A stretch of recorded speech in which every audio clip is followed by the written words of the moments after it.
Welcome back to the School of Laughs podcast. Rik Roberts here along with producer Gavin. How's it going, Hello. sir? Good. The questions have been piling up. You guys are definitely on board, and I love seeing these things come in through Facebook and from schooloflaughs@gmail.com. Send in your questions. We got several here today.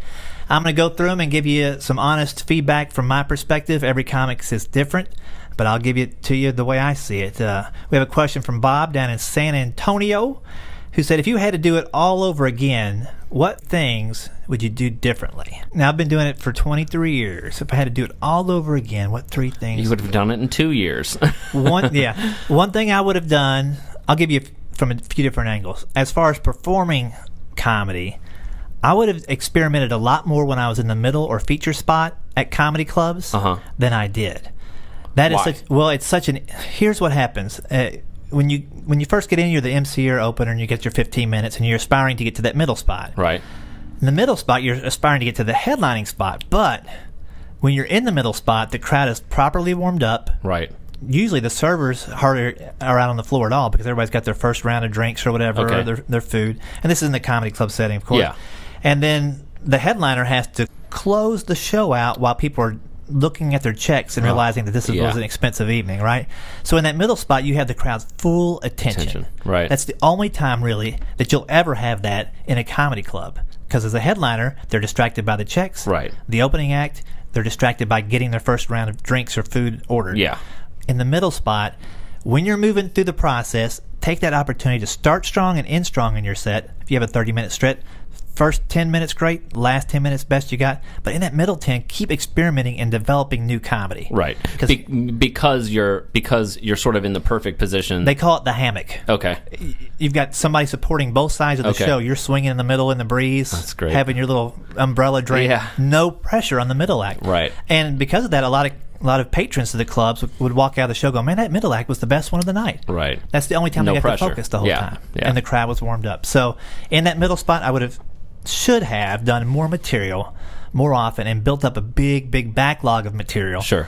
So, and I did get moved into the headlining spot. Yeah. But I had a really excellent 30 minutes, and then I had to grow that extra 15 to tag it to have my 45-minute set. Right. And you had to come up with the closer to get the audience and all that. All those things. Very different. If you get to the spot where you're featuring, one thing I wish I'd have done differently is go back and put new material in there more often so that I would have had a ton to pull from when I moved into the headlining spot. So that's the first thing. Second thing, let's move out of the club and just financially. Sure. Financially, I've always been fairly good at setting aside money, but I think I would have not done some of the road gigs that I did just for the money, because sometimes it would set my comedy back a year or two doing some of these one-nighters and some of the gigs that I took just to fill up the calendar. What do you mean? Why would it set? How would it set? Doing a gig set it back? Well, in the previous podcast, we talked about staying true to yourself in your comedy. Yeah. All right, and that was working smart. I think we were talking about that. And so sometimes you have to save yourself on stage. And if I was doing an hour in a bar at 10 o'clock at night, it usually wasn't the material that I wanted to focus on long term. Right. So I was just trying to get by. You mean? Right. Yeah. And so honestly, I was going back to what I had called my open mic material, which I eventually got past. Yeah. But that's what that kind of crowd wanted. Yeah. So even though it was a few $100 for that week or whatever, and I was still working, I wasn't working towards the right goal. Right. So, and it didn't happen a ton, but I could have easily pulled out 3 or 4 of those weeks each year and still been fine financially, and spent that down week to retool my act for when I hit the club or the venue that I wanted to perform at. Yeah. So that would be a second thing that I wish I would have done differently that I know now. And thirdly, 3 things. Here's one thing. It seems kind of trivial, but now that I'm this long into it, 23 years, I would have loved to have taken a picture with every comic that I worked with, or at least every well-known comic that I worked with.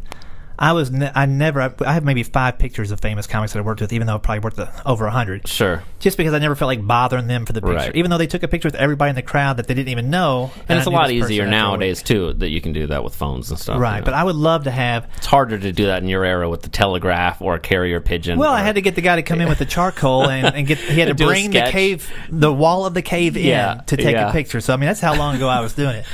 But to have those now would be so great, if not just from the memories, to go back and... I probably worked with 12 or 15 cast members of Saturday Night Live. It's one of the only things you also have as sort of a resume. in a certain way. You know, I mean, you can look on the wall and go, yeah, I know how to do that. Yeah. Well, if I'd known I'd ever have an office space like this, that'd be cool to have a wall full of me hanging out. Yeah. And the ones that I do have, I got me. Help you out on a down day. Well, it's just funny. I got me and Danny Bonaducci, and then me and Bobcat, and it was a Polaroid. Yeah, it's pretty old. Yeah, and he wrote on it after the guy printed it out that ran the club. He printed a Rick, thanks for not sucking, Bobcat. Oh gosh, so that's funny to me. Yeah. Oh man. But I would have. If I could go back in time, that sounds great. I would have, hey, would you mind just taking a picture with me? Because I really enjoyed, I got to work with some comics and some people that were really, really fun, and some of them aren't here anymore. They were probably wondering why you didn't ask. Well, that's funny. With the Danny Bonaducci one, we were at Vernon Hills in Chicago, and he had just taken a picture with everybody, and we were both just getting paid in the back in the kitchen. And he walked by me. He's like, "But you don't like me or what?" I'm like, "What?" He goes, "You didn't ask me to get it." He said, "Everybody wants a picture with Danny Partridge." Right. I said, well, "Let's get one." So those are the 3 things I would do over again if I had a chance. That's a good list.